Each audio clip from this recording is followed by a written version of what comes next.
Hey, it's Bud with 70 Unbroken. Got something really special for you today. I'm here with somebody who inspires me, and I think you're going to find her story inspiring too. Amy is a fellow CrossFitter with me here at Life Sport CrossFit in Toledo, Ohio, and she has been through the fire. She's faced some dangerous back surgery and the possibility of paralysis from the waist down, but she's come through that fire, she's bounced back, and she's got a tremendous story to tell. So I'm looking forward to speaking with Amy today. Hi, so Amy, thanks for sitting down and talking with me today. I know Thanks for having me. I think you've just been through a workout. I have, yes, I'm all sweaty. Yeah, that's okay. Was it hard? It was actually harder than I thought it was going to be. Well, Amy, we have been coming to this gym together for a while, but for the folks who don't know you, tell us a little bit about yourself. Sure. So I'm 39 years old. I am a mom of two boys. They're 11 and 12 now, middle school, which is crazy. I've been married to my husband, Jeff, for about 15 years now. And I am a full-time working mom. I'm licensed as a professional counselor, and I work for Unison Health, which is a large mental health agency. And I'm actually the chief operating officer, so I have a lot of responsibility. My work is amazing. I'm passionate about it, but it keeps me busy for sure. And working out is definitely how I manage my stress, and it's my me time. So it's just really important to my overall health. Yeah, so how often do you work out every week? Usually 6 days a week. I do try to take one day off. I don't do CrossFit all 6 days. My loose goals are to be at CrossFit 4 days. Do usually 2 to 3 walks a week. And on a really good week, I'll fit in a yoga class too, because I know that stretching is important. To be at CrossFit 4 days, do usually 2 to 3 walks a week. And on a really good week, I'll fit in a yoga class too, because I know that stretching is important. It's probably my weak point. Same. But So have you always been an athlete, or how did you get started in CrossFit? I guess that's 2 questions. If you've always been an athlete, how did you get started? So I've definitely always been an athlete. Growing up, sports was my passion. Basketball was definitely my major sport that I played in high school, but I also ran cross country. I played softball, and I just really enjoyed being active. When I got into college, I started teaching kickboxing, and I became a spin instructor. So all through college, I was working out at the University Rec Center, and then there was a women's gym in Toledo that I taught classes at. Made a bunch of great friends there, and I really enjoyed that group fitness aspect. Then I got married, and I had my 2 babies back to back. So I had a 16-month-old and a newborn, and getting to the gym with both babies was just pretty much impossible. So at that point, I bought a treadmill, and I had never really loved running. I did cross country, but it was more just to stay in shape. But at the time, I was like, I can't get to the gym, and I wanted to be active. So I just was like, this is going to be it for a while. But I actually really fell in love with it. And so to date, I've run 21 half marathons. Wow. I've done about 4 triathlons, and done tons of 5Ks and 10Ks. And now my boys do the same thing. They run with me. We've done 5Ks as a family together.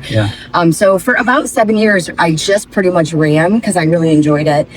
And I was starting to get a little bit burnout on it, and I really missed group fitness. So in 2019, I'm coming up on 6 years, a friend of mine was working out here at CrossFit and invited me. And I was like, no, that's intimidating. I'm not like a power lifter. That's too much. And she was like, no, you're going to love it. I promise. You've been an athlete your whole life. She and I used to lift weights in high school together, in the high school gym. And I was like, okay, I'll give it a try. And truthfully, I came once and never looked back. So I'm coming up on 6 years, and it's been just a tremendously huge part of my life. Some of my best friends now are people I've met here, and I work out at 5 a.m. most days, and I have people say, okay, really, how do you get up at 4:30 in the morning? But I tell them it's because my best friend Tara will text me and be like, where are you if I'm not here? And I look forward to it. So as hard as it is to get out of bed at 4:30, which it is, trust me, my days are so much better when I started here. It gives me energy, it gives me confidence, and it truly allows me to accomplish everything else that I need to with my family and with my work. Wow. Well, I'm finding out things about Amy that I didn't know myself. And there's a joke in there somewhere about getting married and giving up kickboxing, but I don't know.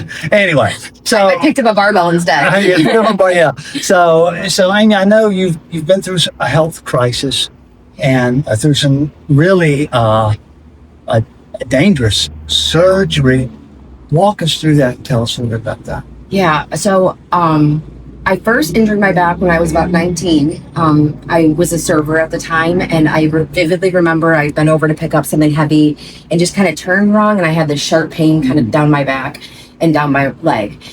And at 19, I just thought, oh, I'll rest. I'll take it easy. Who goes to the doctor when they're 19, naively. So essentially, since I was 19, I've had this low back issue kind of flare up from time to time. In my mind, I assumed it was a disc that was out of place. And it was essentially pretty manageable. As I've gotten older, it's gotten worse. The flare-ups have gotten worse. And for me, sitting made it worse. So if I was, at my desk all day, when I get up, it would hurt. Running and CrossFit truly helped me manage it, because if I stayed active and I focused on stretching and lifting and keeping the muscles strong, it kept it just manageable. So as I've gotten, especially probably the last 2 years, the chronic pain was not like a 3 anymore. It was like a 5 every day. And then the really bad days, it was like an 8. And it was hard to walk. I'd wake up in the morning and my right leg, which just had shooting pain down it. And I knew whatever it was getting worse.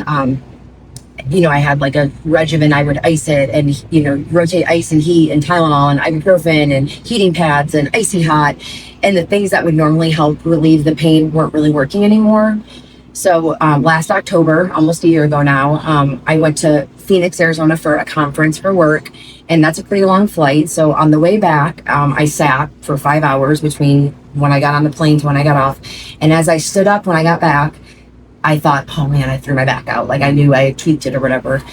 And it just did not get better. It was to the point where it was hard to walk. I stopped being able to come to the gym.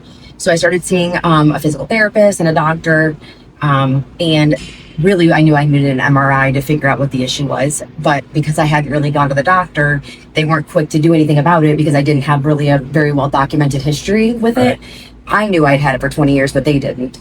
So the pain was getting worse. It got to the point where I couldn't go into work because I couldn't drive because pushing the pedal with my right foot was just too painful.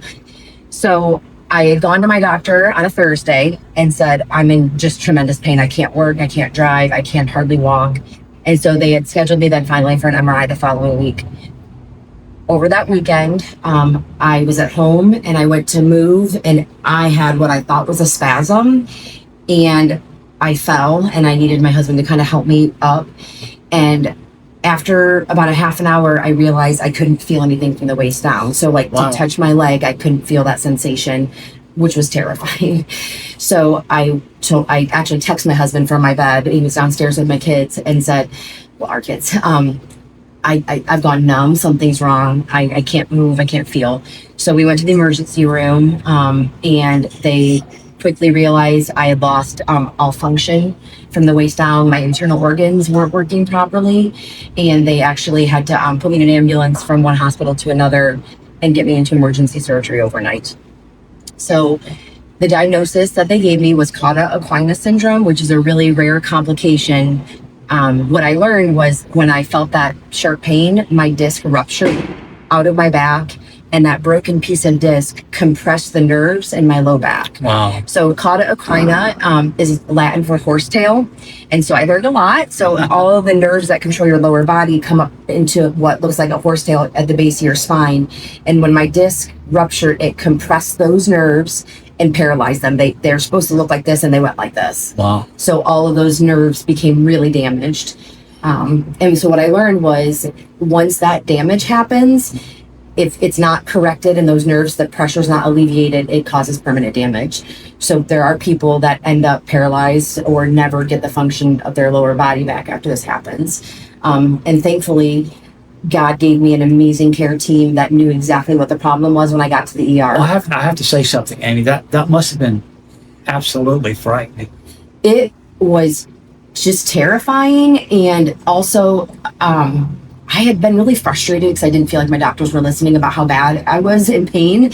And it was almost like validating to hear like, this is really serious. Something is really wrong. I wish it hadn't gotten to that point, but I am just so grateful that the right doctors were in the right place. I ended up with Toledo's best neurosurgeon happened to be working that night. And he actually had another surgery scheduled that he canceled once he saw my MRI overnight in the ER and got me into surgery quicker, knowing that the quicker they release that pressure on that nerve, the better my outcome would be. So I was in the hospital for 3 days. I was discharged home with kind of an uncertain prognosis with what it was going to look like. Yeah. So you came home after 3 days, and you didn't know what was going to happen, but what were the possibilities? What was the worst case? Yeah. So at the time, I had a catheter in because it had paralyzed my bowel and my bladder. So there are people that never get that functioning back and end up with a catheter for the rest of their life. I could walk, but with a walker, really difficult. I still could not feel my right leg. So my left leg's feeling came back, but my right leg was still completely numb. So if anybody touched my leg, I didn't know it. If I stepped on something wet, I didn't know it. So the possibility was that I never got any feeling back in my right leg. The possibility was that I would have a catheter for the rest of my life, or that I would never have all that functioning back. And the best case would be that all those organs would slowly come back and that my strength and feeling would return to normal at some point. Yeah. Well, you know, when Amy and I talked before starting this interview, she asked me if she could tell any part of her story, and she absolutely can. So I know your faith has been important to you during this process. So tell us a little bit about how, maybe your darkest moment and how your faith has helped in that way. I'm a person who really likes to be in control, that likes to have a plan, that likes to feel like I have it all together, that doesn't like to ask for help. And this really caused me to put things in perspective, because I always want to feel like I'm strong and I have it all together. You know, the Bible tells us that when we're weakest, it allows him to be strong for us. And I had no choice but to trust God. Yeah. I can remember vividly laying in bed, crying my eyes out, just afraid, and telling and just saying, Jesus, like, you have to hold me, and I don't know what else I can do. Like, and it allowed me to trust him in a way that I've never had to trust him before. And I felt like I kind of had a choice to fold in on myself and just feel sorry for myself and be angry. Why me? I've done all the things right. I've worked out. I've taken care of my body. Or allow him to teach me something through this. And it has shaped my faith, and it has helped me to see not only myself, but the people around me in such a more healthy way. It allowed me and my husband to just deepen our relationship. He was there for me. Oh my goodness, he embodied unconditional love through this. And it really, I think, brought our marriage to an even stronger place. And my kids were amazing, and I was able to model for them, like, sometimes life is really hard and uncertain, and this is where Jesus gets to show up for us. And so we prayed together as a family, and we cried together as a family, and I was very transparent about being scared. But I literally wrote Bible verses out, and I had cards on my mirror, and I got to talk about my faith with people that I normally wouldn't really have that opportunity to do so with. So I really tried to, I wasn't perfect at it by any means, but I really tried to take a perspective of, God wants to do something in me and through me through this experience, and I want to be open to that. Yeah, that's quite an amazing story. So I'm envisioning you're at home, you're really frightened, you're crying, you're praying. I'm crying and praying. But at some point, you decided to come back to the gym. That must have been intimidating. And how did that happen? When did that happen? It was definitely intimidating, and my identity has been so wrapped up in being an athlete and being physical, that I had to figure out what that looked like for me. So it started off with physical therapy. So I had kind of a bad experience with physical therapy in those months leading up to needing surgery. I was frustrated. It wasn't helpful. So when I had to go back to physical therapy, now with I call it my bum leg, I was like kind of hesitant and just like, okay, this isn't going to be worth it. And again, God gave me the two most amazing women, Katie and Ellie. They were so fantastic. So for the first few weeks post-surgery, it's me, learning to kind of walk and balance. I couldn't stand on my right foot. I would just topple over because I had no feeling. So my first iteration back in the gym was on the mat in a physical therapy office and learning how to use my body and how to balance. My CrossFit friends were amazing. They visited me, they came and saw me, they wrote me cards and said, come back and do whatever you can. So it was about 6 weeks after my surgery that I kind of had the courage to come back, and I didn't do anything that everybody else was doing. They were all using barbells and stuff. And I brought my physical therapy bands and my mat, my yoga mat, and my, my fitness ball. And I did what I could. I sat like this and I did things with my shoulders. I worked on just balancing on one foot. I used 5-pound, dumbbells. And I truly just was grateful to be here in this space and feeling like a member of my community again. Because really that's what I missed. I missed the feeling of being with my friends and, just being together and encouraging each other.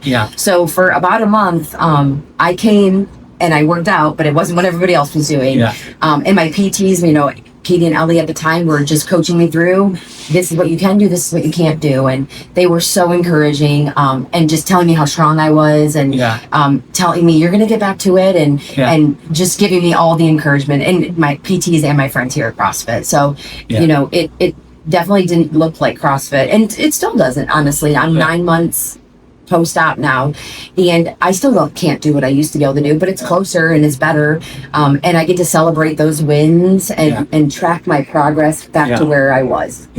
Well, you're doing some amazing things even now. I was looking the other day, and Amy was lifting more weight than I was, as usual. So what's the prognosis now, Amy? What do you think's in the future? I'm hopeful that I'll get back to 100%. I still have 2 really significant numb spots on my right leg. My right foot is still fairly numb. So pushing off, jumping, running, that's all still really challenging because my Achilles is still numb. And then I've still got a lot of hip numbness here. So, my weights, depending on what the movement is, I would say I'm about 70% back to where I was. I see my surgeon every 6 months, and he's really confident I'll get all the feeling back.